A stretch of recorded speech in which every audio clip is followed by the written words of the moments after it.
All right, good deal. Thank y'all for being here. Appreciate the sellout crowd. Thought they were loud.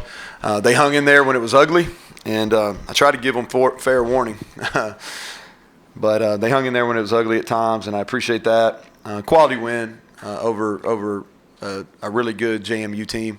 I felt like that on film, watching their personnel. I knew they'd be well coached, watching Elon over the last couple years, and they were. They're a veteran group. This atmosphere was not too big for them. I think that our depth in the second half wore on them, especially our D-line versus their offensive line. I thought that was probably the biggest difference in the second half. We talked about this early in the week on Tuesday, and I think I said it multiple times as we went through the week, is these opening games, you just never know. You know, it's so hard. I watched games on Thursday, games on Friday. I saw a little bit of games this morning before we went out for warm-ups, and they're all over the place. They're penalties, they're turnovers, those type of things. And our game wasn't any different. You know, you go out there in live fire, especially with guys that haven't played a lot of football, and some of it's to be expected. I was really proud of this group and how we reacted at halftime. We didn't panic, and that's your concern when the first half goes like it did, especially offensively, is that guys hit the panic button. They didn't do that. We came out. I thought we took control of the game. Even though we had to win it right at the end, I thought we took control of the game really from the first drive offensively in the second half on throughout. And back to my main point is it came down to turnovers and special teams. You can say what you want. The offense wasn't pretty, okay, and struggled to run the ball. Knew we did, and we've struggled to run it in scrimmages as well. But at the end of the day, we didn't turn it over.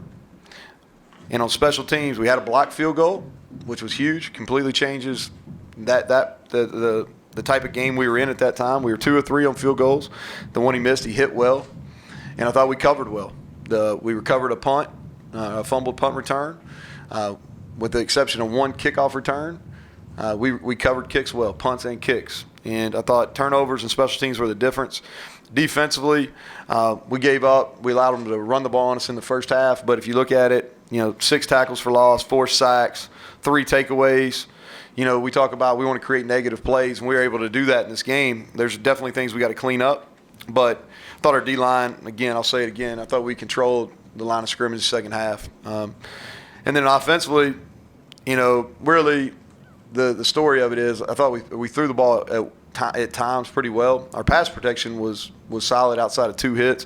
We didn't catch the ball very well, and we struggled to get a run game going. So moving forward, it's not always pretty. Winning's hard. I knew it would be, but we'll take it. We're glad to be 1-0. So with that, I'll open up for questions.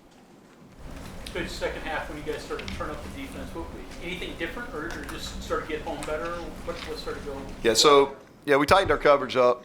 We played a lot more man coverage as far as tighter coverage. We used some press in the second half, and a lot of our movements hit home. It's a game of inches. You know this. You've been watching it for a long time. It's a game of inches, and we came out early and we were wide. They kept cutting runs back, and the quarterback was moving up in the pocket and scrambled on us the whole time. So what we did is we tightened our movements down. We were able to shed blocks better and made a bunch of plays. 42 passes more than you're liking. You go in thinking you're going to have to throw against these guys. No, I knew we were going to have to throw. That's probably about where I thought, John. I thought we'd run more plays. I thought we'd run more plays. We didn't run very many plays. Some of that's from third down struggles. Some of that's from drop passes. But I thought we'd be anywhere from 40 to 50. I think that's kind of who we are right now. We've got to do some things in the run game. We didn't do a whole lot of what I call dressing up run plays today. We will. You get into a first game, you can't show everything that you got.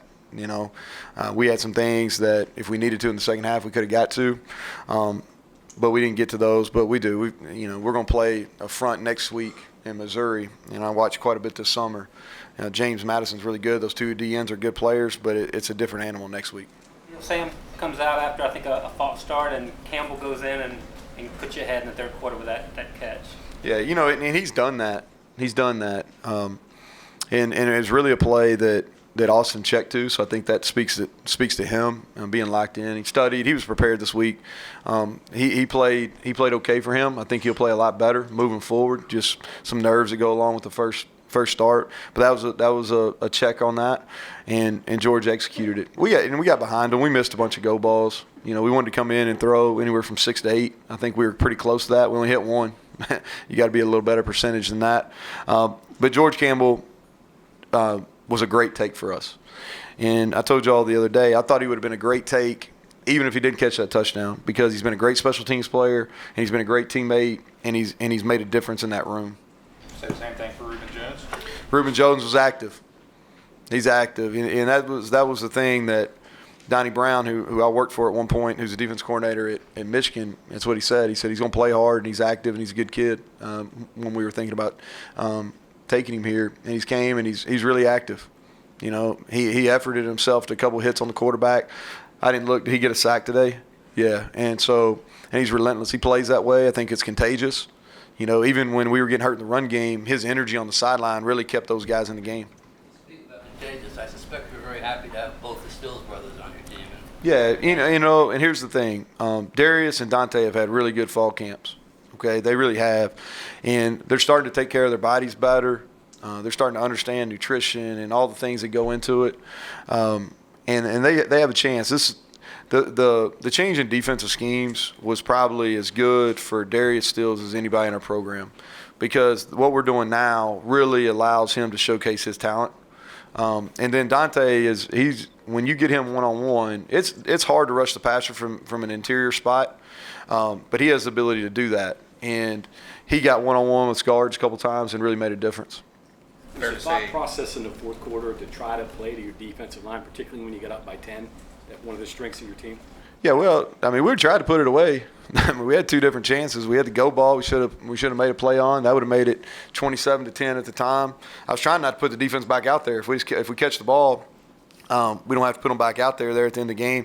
But what we did is we got up in the receiver's face, not necessarily on the last drive, but we got up in the receiver's face so they couldn't play pitch and catch like they did in the first half some. And when you do that, it clouds it up for the quarterback, and we were able to get some pressure. You talked about things that made a difference in the game. Where does Devin Bush fit in there? Well, I think the first play of the second half was as big a play there was in the game. Okay, and he stayed in bounds, and we've got to figure out a way to get him the ball more. He didn't have enough touches. We called probably 10 to 12 plays for him, but I think he had in that 4 to 5 touch range. But he's electric. We've got to get him more consistent. But I thought that play was as big a play as we had in the football game. Josh Chandler, for today at least, lived up to the hype. He had a bunch of tackles. I think he's got to play better. Some of those runs, he's got to get to the ball in the first half faster. Some of those were cutback plays that really should have been his hits, and he was tackling for 6 or 8. We'd like to tackle in that 2 to 4 range. But he's a good player. He's a good player, and he's only going to continue to get better. He played some last year, but he wasn't like he was a starter. So this was his first game starting, and I thought he handled it well. Overall, how would you say Austin did? I think that you look back on it, he won the game. I thought he handled the end of the game situations really well in the 4-minute. And, he was accurate at times. I think he missed some underneath throws in the first half. I think he got frustrated there late in the first half, so he can play better. I thought in the second half he did a good job. He checked some plays, and I thought he threw the ball better. We got to get better at the deep ball. I think that's where he's got. Some of that's because he was so amped up, he overthrew it. I think we overthrew 5 go balls. Y'all probably cross-check me and figure out if that's right, but at least 4, maybe 5. What do you think it's going to take to get the running game and Kennedy McCoy rolling in the coming weeks? Well, we got to block better. We've got to be creative and create space. We've got some guys up there that are playing new roles. They're playing different spots. And if you're losing one-on-one blocks, it's hard to run the ball. So we've got to get better. I knew we were going to struggle at times. I didn't think we'd struggle to the tune of whatever it was, 34 yards. I mean, that's not very good. If somebody writes that down, that's pretty. That goes without saying, right? You got to try. You got to scribe that one. So now we've got to do better. We got to block better. We got to get in some sets and do some things that that hide us a little better probably also. Your last call on that third down play, just something you saw, and like you said, we're trying to finish it there. Yeah, you know what they're going to do, Mike. So the corner was playing press bail. He's bailing out of there. It was right in front of my face. We practiced that 4-minute situation a lot. So we got Austin on the edge, and I say, hey, you run the ball and this guy's wide open. And then if you run the ball, you get the first down, take a knee, slide, ball game's over. Tell Sam if you catch the ball, don't go out of bounds. You know, and I think that's actually what he was trying to do. He only dropped 2 balls our whole fall camp.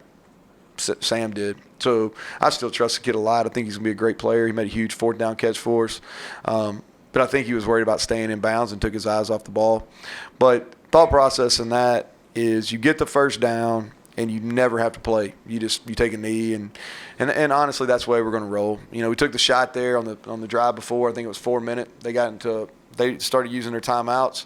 So we struggled running the ball. We talked about that enough. And so felt like they were playing. They came up and pressed and trying to get their safeties down the run game. I knew if we took a shot, we could win. We did win. And ball's probably a little too far and didn't make the play. You know, a lot of questions about your secondary coming into the season. How do you feel like they did today? I thought they did well. Yeah, I thought they did well. Next week's going to be the real challenge. You know, JMU, James Madison's got some good players. But Missouri's got a tight end that's an All-American candidate. They've got several players. They were one of the best offenses in the country last year. I thought Keith Washington's pick, setting up the touchdown to put us up 10, was a huge play. You know that and Bush's play, in my opinion, probably 2 biggest. I think the blocked field goal was important too, just because it made it a 10-point game. All right, being down 10, I think if my memory is treating me right there, may have been. Is that right, Mike? All right, and so, but I thought they did a nice job. I mean, what did they throw for? 156. We'll take that. You know, it's a good day for those guys.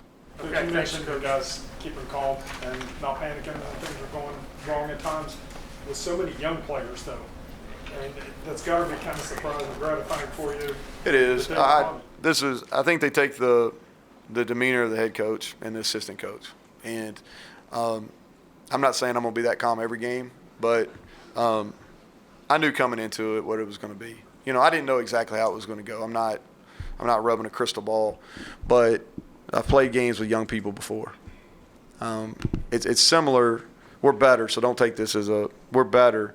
But the first year I was a coordinator back in Kentucky, after we've been really good at Texas Tech for 3 years, we played very similar, like from a youth standpoint.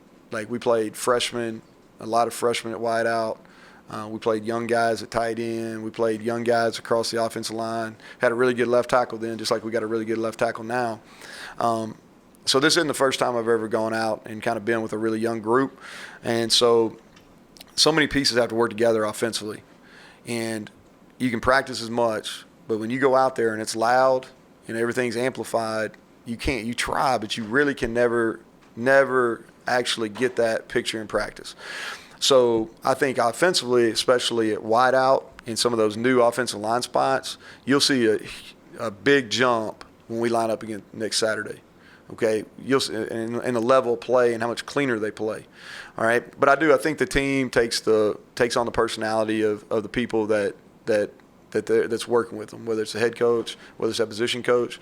I thought our coaching staff did a really good job, that we communicated well at halftime, making adjustments coming out in the second half. And I don't think anybody ever panicked on the sideline. And I think that the kids took that read and really stayed in it the whole time. So thank y'all. Appreciate it. Have a good night.